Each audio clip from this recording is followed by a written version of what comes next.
everyone, and welcome to the City of Bunbury Business Improvement Workshops. My name is Shauna Willis and I'm going to be your facilitator for today.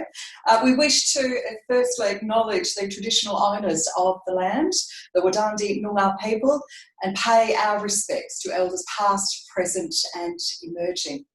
Now, the City has partnered with BSW Connect to bring you this 4-week workshop series, all designed to help your business move online, to learn how to run your business online safely, to identify the different marketing platforms available and their purposes, and how you can grow or expand your business through connection and collaboration. Now, firstly, we're going to start this morning with a little bit of housekeeping. Now, you will notice that everyone is on mute, and we kindly ask that you use the chat function for any comments and questions. Now, that chat function is generally found here at the bottom of your screen. There, I'm just going to point to where it is sitting here on mine. Now, for anyone in the room with us, and welcome Steve there is paper and pens that you can write your questions on and pass to me if you like. But first of all, we're going to ask everyone with us this morning if you can just test out your chat function. So maybe just drop us a hi or a welcome if you don't mind, just so that we know that you are all on board. Hi everyone, good morning from Robin. Don't feel shy everyone, pop a little chat in there, quick hello. And anyway, it is good to have you all on board with us this morning. Now, you might be thinking, I don't have enough data worth stealing, or my business is too small to worry about a cyber attack.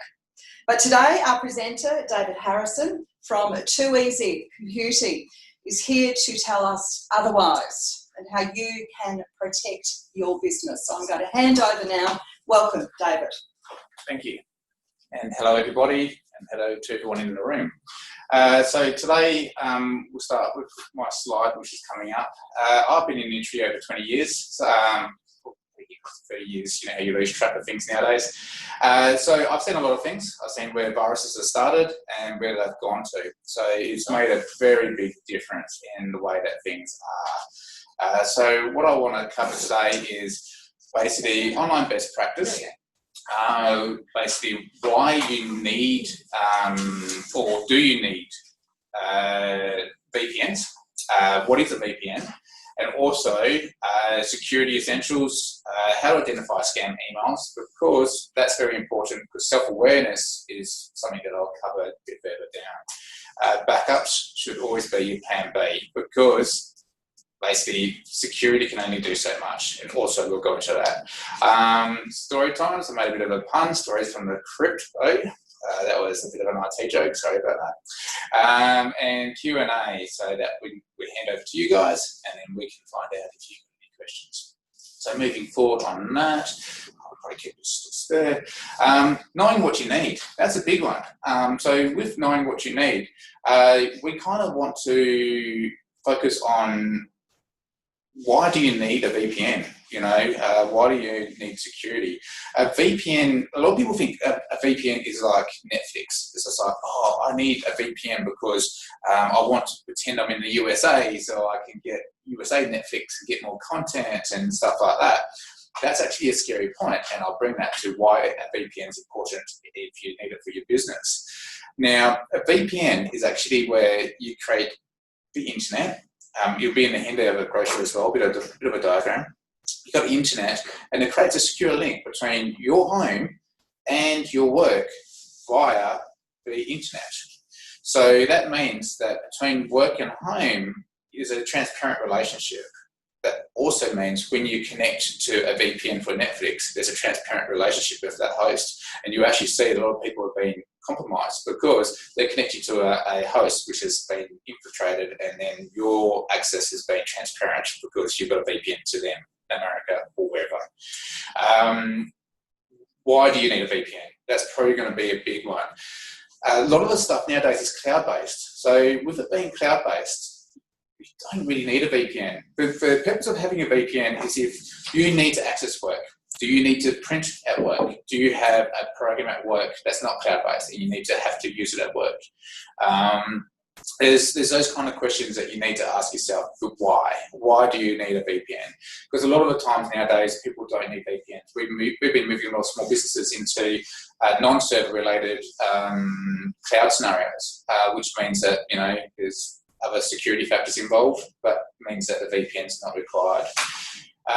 If you've got any questions on that, feel free to reach out, but especially at the end of the meeting. But bottom line is, if you don't need to access anything at work and everything's online, you don't need a VPN. If you do have stuff at work that would be really handy for you to access, that you don't have that accessibility to, that's where VPN comes into line. So coming into the next one, the security essentials. One of the things that people, it's not so bad now. Probably about 10 years ago, so many people were like, why do I need an antivirus? Like, antivirus is just a waste of time. It's something that's a lot more important now, as you can tell. There's a lot of free products out there.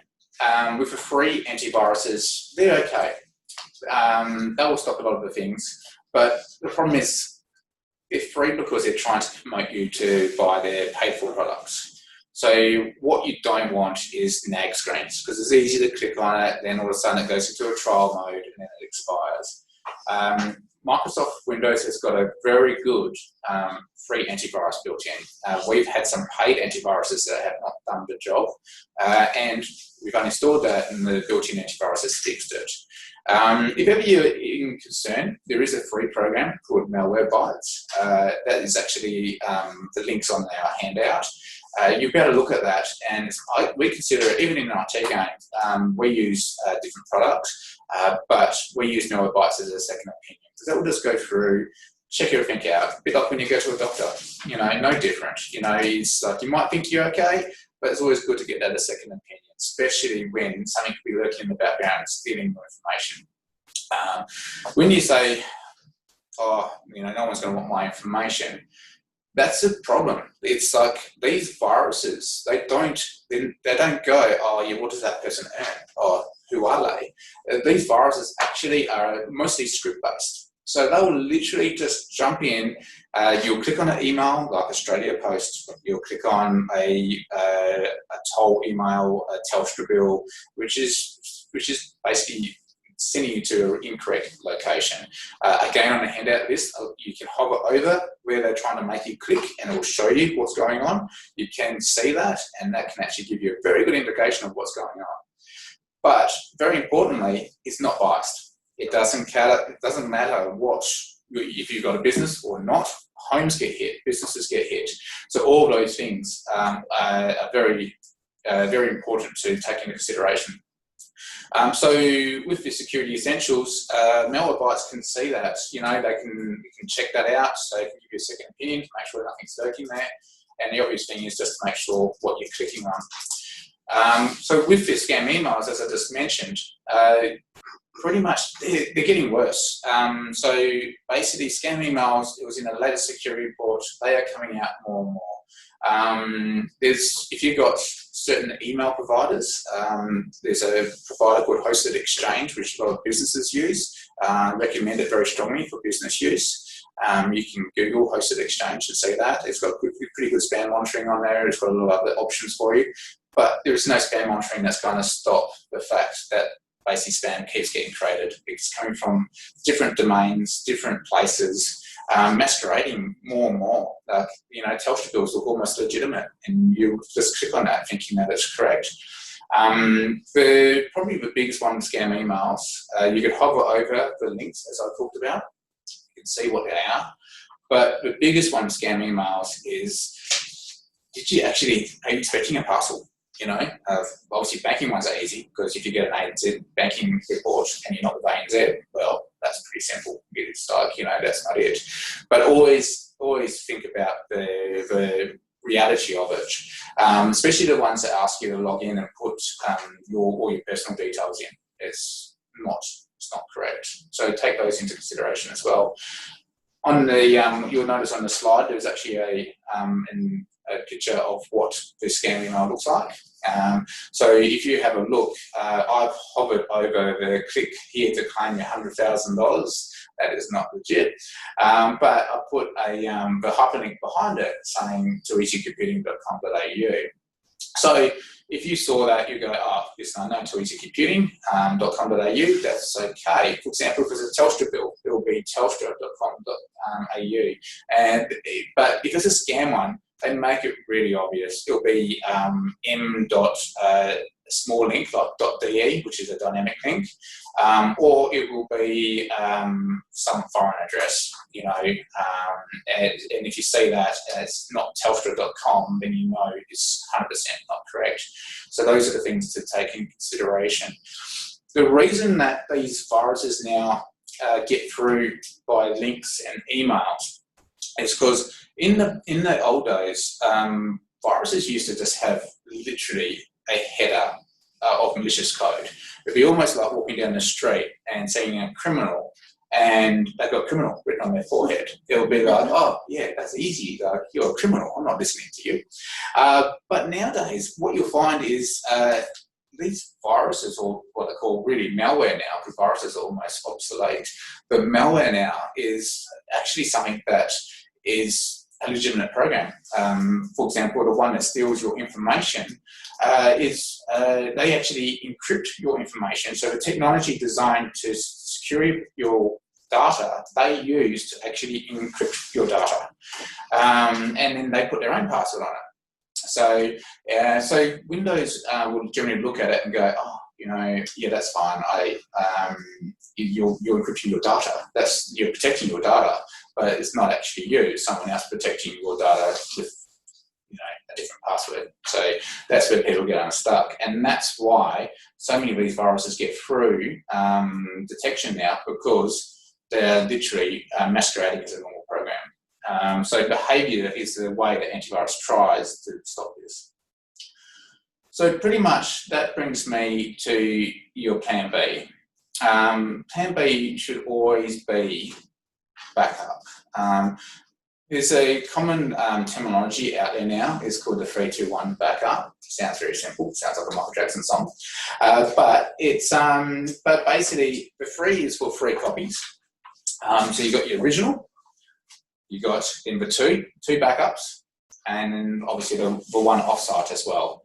So there's heaps of offsite backup programs, but primarily just make sure you do have a backup. In the handout, I've listed a couple of programs. We recommend a lot of the Acronis product. You can buy it online. It's quite cheap. But that actually will back up your whole machine. So even if that machine got stolen physically, you could just restore that back up to another computer that you buy from a department store. That's a very good product to have. The other problem is, as we talked about, with these cyber attacks, they're not selective. So generally what they'll do is they'll also look for anything connected to your computer. So if they're going to try and steal your information or they're trying to hijack your information and keep it for ransom, they're not going to, it's a script. It'll go through any data that it can read, including your backups. Acronis has got a ability in there where it actually locks your backup. So therefore you can't touch it, which means if you can't touch it, the virus can't touch it, because that's how the virus works. If you got access to it, the virus has got access to it, because it basically gets in and acts on your behalf. So it's very important that you have something that protects those backups. Says, no, you can't touch that once it's been done. And that's where Acronis is really handy. We found that saved a lot of people. There's another program out there, Veeam Backup. That's on the handout as well. It's a free program. That also works on the same kind of technology, but it doesn't protect your backups. So just make sure if you back up to a USB hard drive, you unplug that, put it away when you're not using it, because the most likely fact is when this kind of thing happens is when your computer's going to be unattended or when you next turn it on. So story time. There's lots of going on. So we've had companies that have been targeted, so to speak. So with business, before VPNs came out, a lot of people would just they would just have direct access to the server. So you could just log in straight away. and they scan your ports. So they'll scan modems, they'll scan internet connections, they'll actually find any open ports that they can get into. And when they get in, then they will actually have a look around. They'll see what you've got, see what it's worth. And then they will actually encrypt your data or back up your data and then charge you to get that data back. So the important thing about it is to use VPNs, not use remote access or basically straight. If you can just get straight into your computer without you putting in a VPN, then it's a second layer. Consider a VPN like a big fence at the front of your house. If you've got a big fence at the front of your house, then you've got to jump over that to get to the front door. That's what the VPN is. Where a lot of the stuff, and for people that have been hacked and had issues from our experience, it's been because the criminals can get straight to the front door. There's no hurdles that they've got to go through. So if you're a business and you can access home or you can access your work by just clicking on what they call a remote desktop connection and just going straight in, then that is what the hackers love, because it's just one door to get through and it's actually quite simple. And then what they do then is they will hold all your data ransom. We had a dentist done in Bunbury, and we actually had involvement with the cyber security division in Perth. It was interesting to talk to them. That's when they first started out about 2 years ago. So these kind of things, we're always chasing the tail. There's cases where people get hit because they've gone to a wrong website. It's so easy to get targeted that you just got to make sure that you've at least got backups. It's a sole 101 of everything, because if you don't have backups, it just turns out incredibly bad. What's another one? We had a customer that actually got hit because of an ex-disgruntled employee. They went onto the dark web. They paid $25 for their business to be hacked, and then they end up getting hacked. It's as simple as that. With the data, this is why backups are so important, because when you lose data, it's not just the fact that you've lost your data. It's the fact that you've got to put your Windows back on, you've got to put all your programs back on, you've got to put your Office on, you've got to find all your codes, and then obviously there's all your personal information, and that's the thing as well. Homes, we've had so many homes come in. Homes have been notorious for it. Basically losing your photos, everything along those lines, it's absolutely terrible. So the very important thing of it is to remember that you want all those kind of things to be basically backed up. Gone a bit faster than I planned. Thought it was going to go a bit longer than that. But what I'll do is I'll talk a bit more about the antiviruses. A lot of people turn around and they think about what antivirus that we actually want. So with antivirus, there's so many different products out there. And I think the biggest ones that you've got to remember about the antivirus is with antivirus, basically you've got your general retail ones, but the monitored ones are the ones that are actually really important. Because if you've got monitored antivirus, and a lot of IT companies, even if you're a home user, you can get monitored antivirus. That's where actually if something goes wrong, it flags the IT company, and you'll find the IT company will then turn around and get alerted with you're being infected or not. It's a very good point to have that side of things. The other thing is cloud. You'll find with cloud, you've got a lot of things. You can actually have your cloud backups, and you can have all your other bits and pieces as well with cloud. Oh, I'm going to pop in here now. David, we have had a couple of other questions come in. Are you right if we just move on to those? Firstly, can you talk about password protection? How do I keep track of all my different passwords? I mean, it can be an absolute nightmare. I personally would have 20 passwords. How do you keep track of all? What would you suggest are some of the better sort of programs or how we do it? With password managers, there's online ones, which are very convenient. because if you're online password managers, what you can do is you can have all your passwords online. The concern of that, though, is if that gets hacked, then you're obviously in a bit of a situation. So what we recommend is a program called KeePass. That's actually an offline password manager, and that actually then will let you store your passwords offline. You can keep the file on OneDrive, you can keep the file on any of your cloud storage, and then you'll find that will be fine for your password management. And it's a free program as well. Yeah, okay, well, even better as well with that one. Another quick one. We get a lot of spam emails that come into your inbox. Is there a way to update what our email thinks is spam? Is there a way to control that, or settings or something? The problem with the spam emails at the moment, it's not that easy to detect spam emails because they keep changing. You'll find they'll keep on looking at different products. So what you find is you've got to just look at the links. If you look at the links, you make sure that the links are legitimate. So if the email's from Telstra, hover over, check Telstra. Unfortunately, it's always changing because these guys, their job is to always be ahead of the security. And while they're being ahead of the security, it means that there's always going to be a lag while things try and catch up to stop that.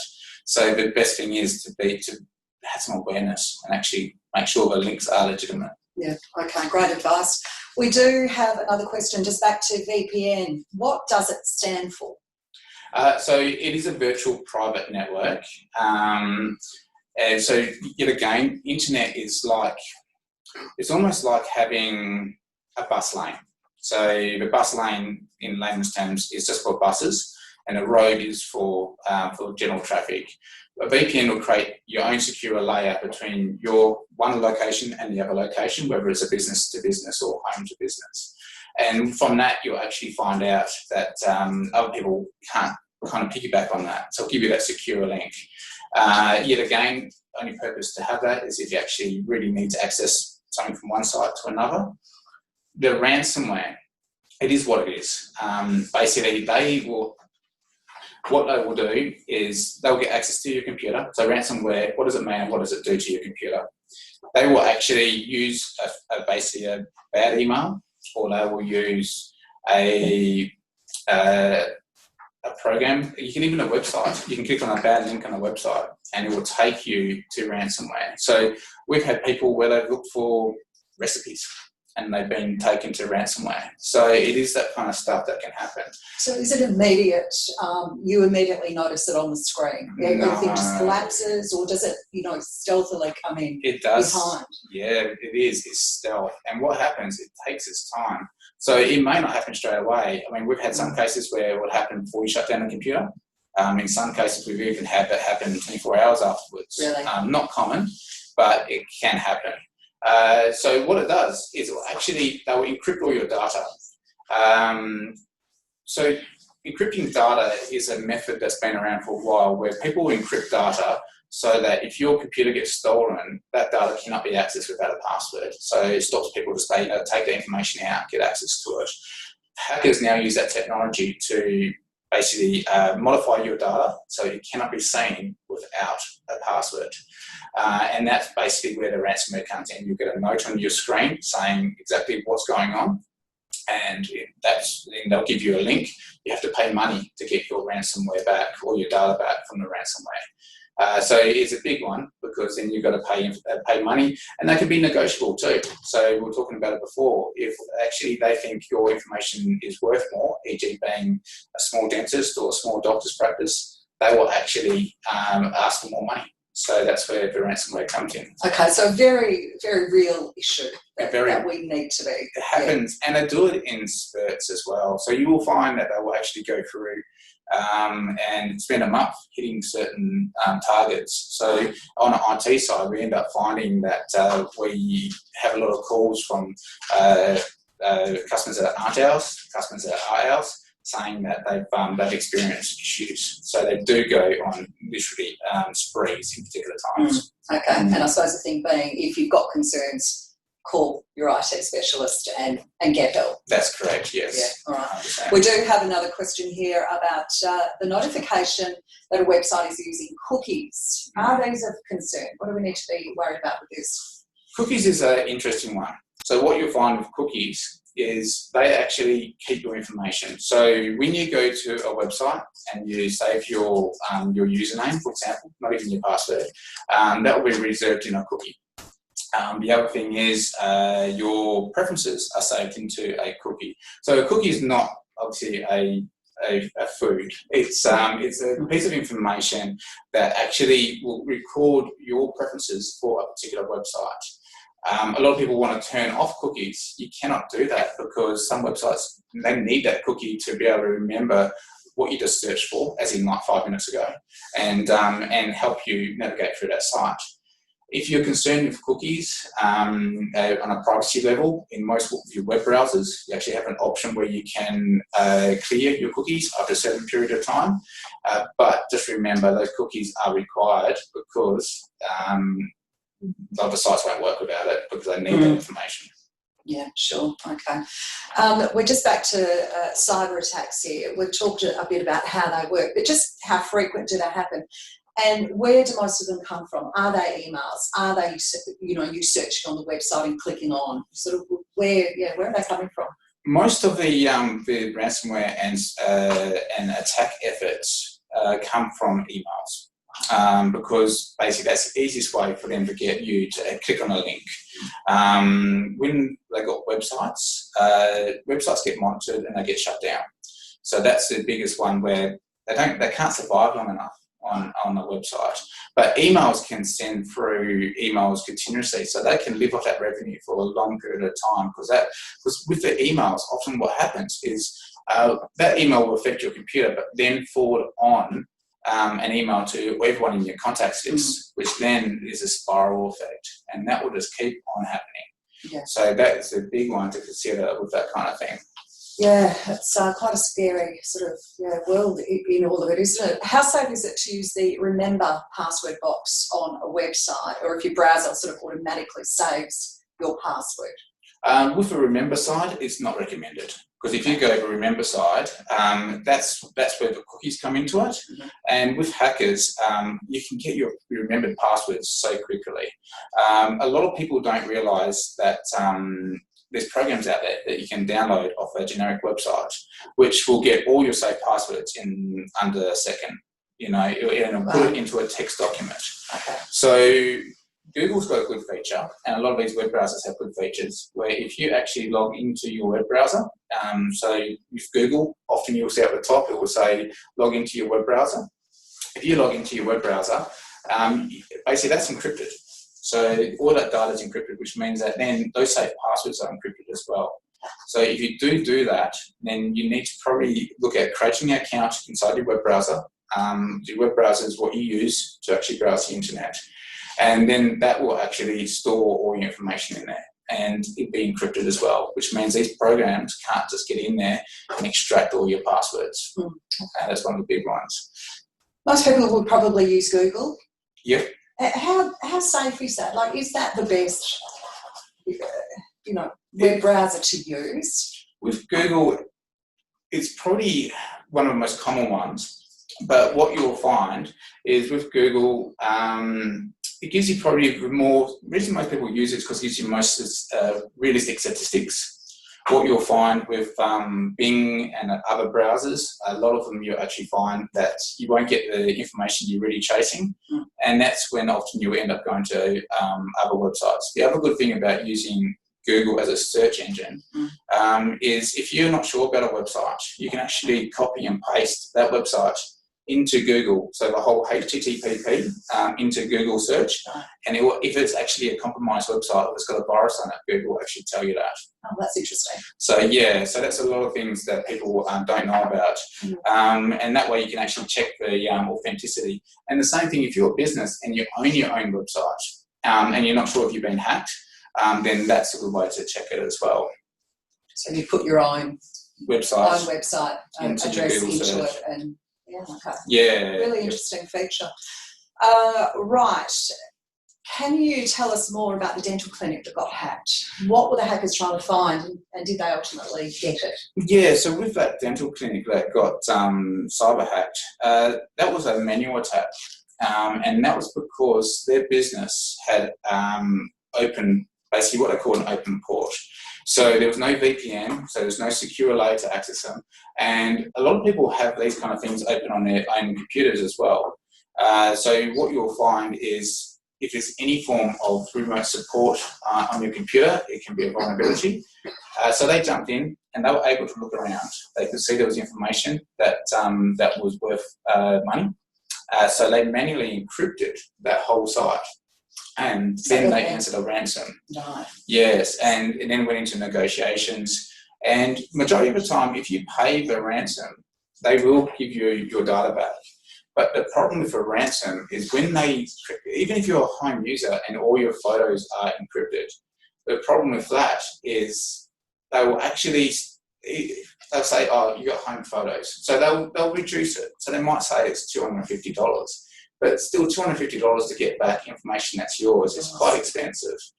So the best thing to do is to make sure you do have that backup.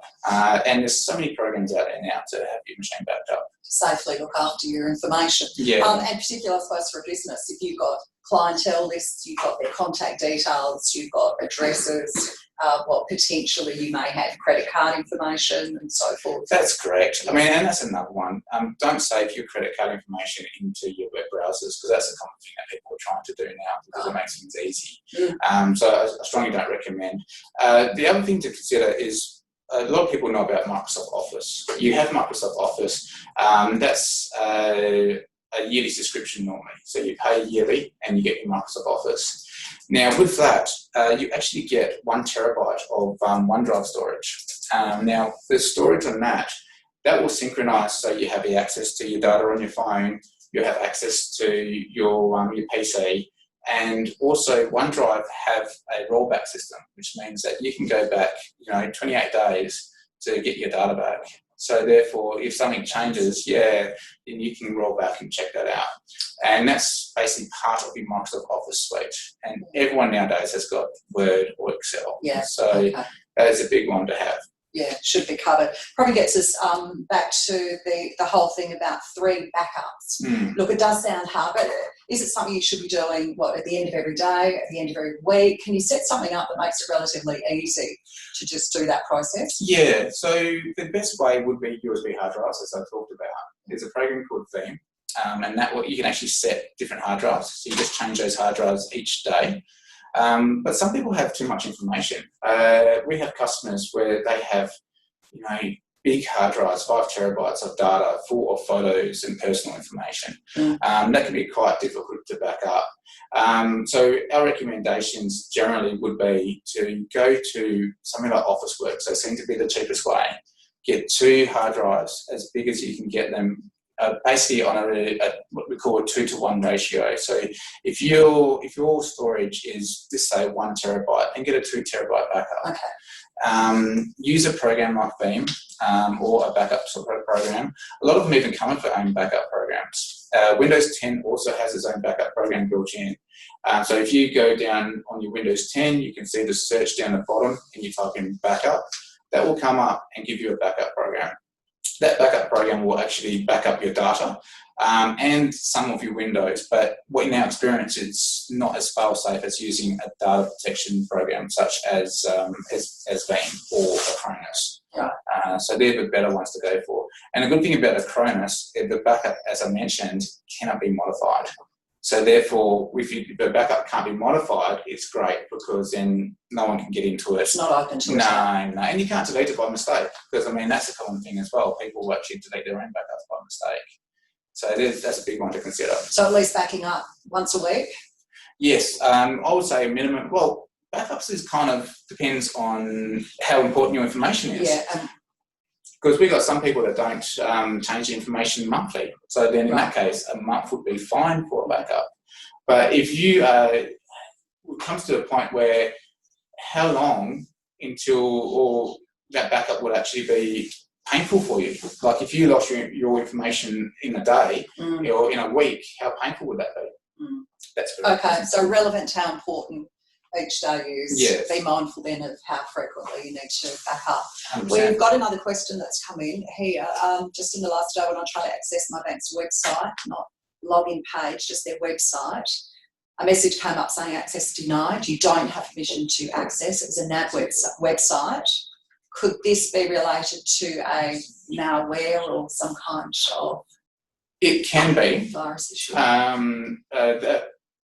You got a Mac. Okay, cool. Okay, yep, no worries. So if you've got a Mac, the best thing you can do is also download Malwarebytes, because Macs really cannot get viruses. But what you find with Macs is how they get your information off a Macintosh is they'll actually use the web browser itself. They'll actually add themselves as an extension or a piece of data. So therefore, when you click on your sites, it's actually taking you somewhere else, then taking you to your site. So what you want to do is download Malwarebytes, run that. That will actually scan to see if there's anything that's been installed inside your web browser. If that's the case, then that's when you need to turn around and just go through. If Malwarebytes finds anything on your computer, you can just clean it. It's got a quarantine option, but it will not remove anything that doesn't need to be removed. And that will then scan for that. The other thing is if you reset your browser, because sometimes it can be just a bad cookie. And if you reset your browser, then that can also fix it. So two things I'll do: reset your cookies. You can YouTube that, you can use a call, or you can download Malwarebytes to make sure your Mac hasn't been compromised on your web browser itself. Okay. And David, another pretty important question here when you talk about the email scams. Easy to hover over the links with your mouse on your computer to pre-check those. How can this be achieved though, on touch screens only, or phones, tablets? It can be. The thing is, when you hover over the links, with a touch screen, if you hold down the button, then so you actually hold down the link, then it will generally indicate what the link is. Right. A lot of these links that you get through the emails are actually designed for Windows machines. They're not designed for mobile devices. Yeah. So the effects normally aren't as bad on mobile devices. But in saying that, what you'll find with mobile devices is they are becoming more and more targeted now. So in the past, antivirus on a mobile phone really wasn't a concern, but it is starting to become that way now. Yeah, quite the world out there, isn't it? It is. Another question there from a participant. My mum gets sent a link email saying she has a new message. She uses MyGov, logs in. There's no message there. Is this a type of hacking and a scam, or just a... That's the same thing. If you've got a Windows PC or if you've got a mobile device, try and just hover over a link or hold down that link and see where it's trying to take you to. Because if it is actually taking you to MyGov, then that's fine. But if it's actually got a different address, which is not a wa.gov address, then you'll find that most likely that will be a scam email. And you can try and block it, but the problem with blocking it, it'll just they'll just change it and come back. Come back in another, form through. I mean, MyGov, I use MyGov as well. And I've had MyGov send me messages saying I've got a message and I log in and it's not there. Yeah. So there can be that disconnection there. So do not be too concerned, but definitely do check the link, because that's one of the big ones. If your link is pointing you to another direction, then that's of course a concern in general. All right. Look, do send in any more questions if you have got them. We might start winding up though. Yep. David, thank you very much. You've certainly opened up a whole new world. A lot of things I think for many of us to consider that we probably hadn't before. To recap then very quickly on our key points: scan emails. There are so many of these all the time. Check the email address or hover over that link, as we've stated, before clicking on any links in emails that don't look right. Take the time.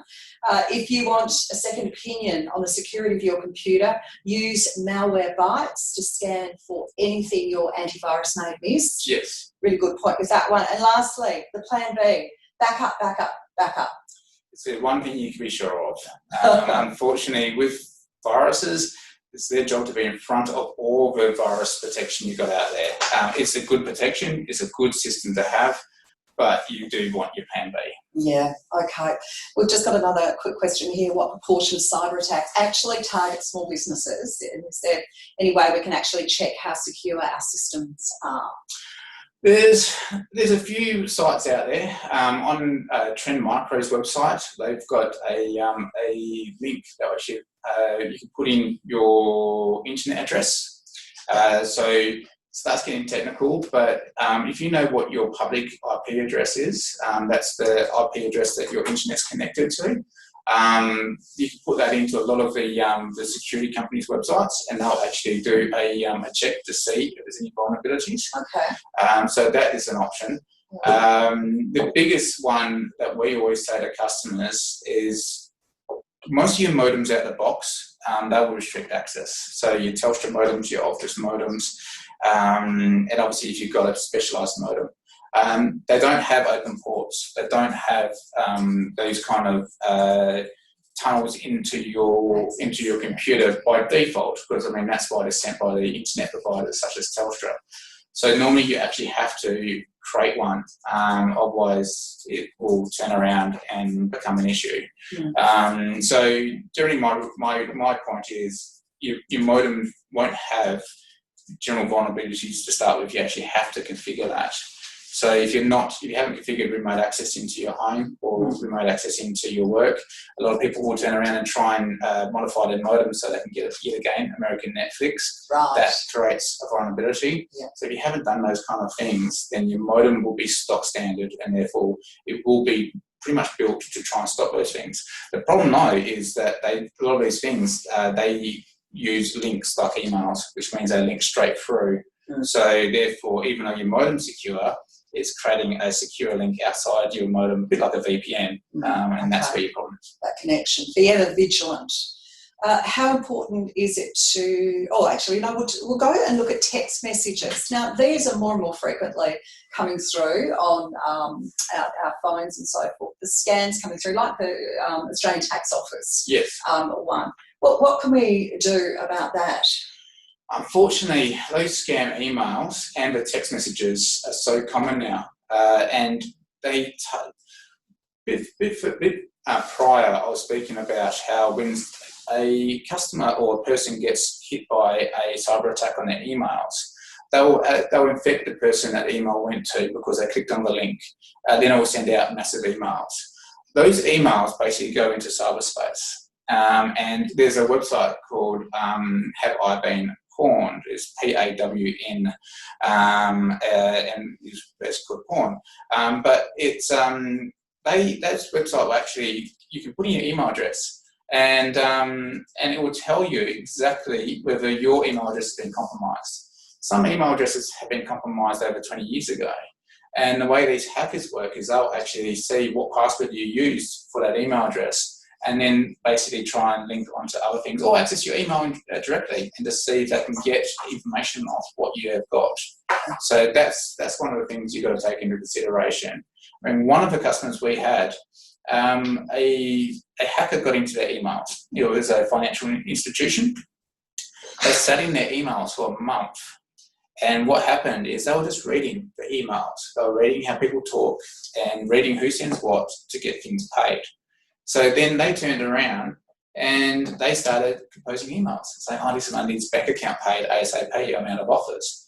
The lucky thing for the client is when this actually happened, the person that sent the email was off sick.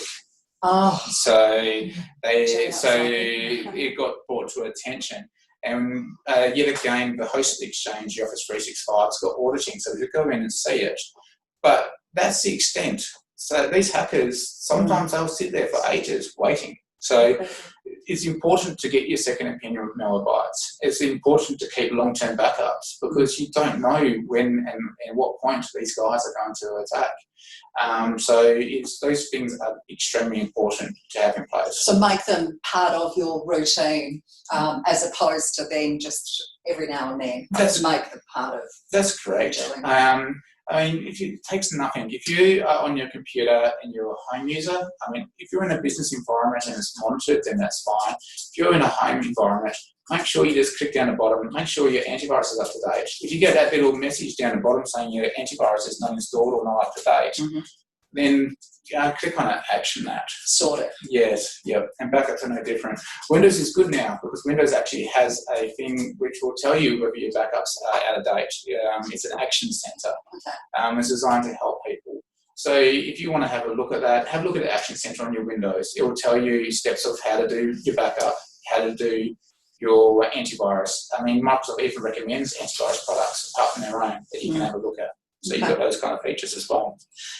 How important is it to change the default manufacturer's password on your modem after purchasing it? Passwords, we know, are very, very important. What rules of thumbs are there for developing passwords that are really secure? So we don't do 1, 2, 3, 4 or the name of our dog.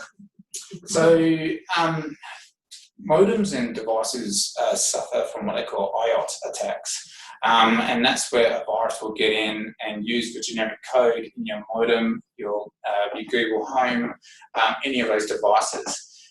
What you'll find is when they get in, generally they will actually infect your modem. And the way they get in is by generic passwords. So admin and admin, admin and password, that type of thing. You'll find a lot of modems now that you get, the username will be admin and the password will be random because now ISPs or internet service providers, the guys you get your internet from, are aware that that's an issue. So they actually put complex passwords at the bottom. But when you get your modem at home, if you turn it upside down and it says admin and admin, then seek consultation to change it because attacks they're not very common anymore. But back in 2000, when they were common, we had modems that would be infected and you couldn't just reset the modem. It was embedded into the modem. You actually had to replace the modem.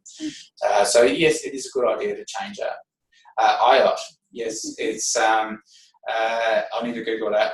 I know the terminology. Internet of Things. Internet of Things. Oh, Internet of Things, there you go. We've learned some new speak today, haven't we? Yes.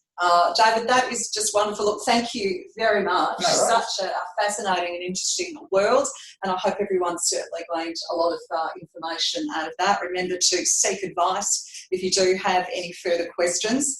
So that was our second workshop in a series of 4. We hope you've learned something to implement to your business, or maybe you can give yourself a high five because you've already covered being safe online. Good on you.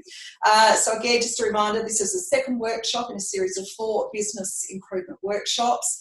The series will be run twice. So if you want to jump onto the next round or know someone that might be interested, please register at the BSW Connect website. So that's lowercase bswconnect.com.au. Next week, we are deep diving into marketing 2020 and beyond.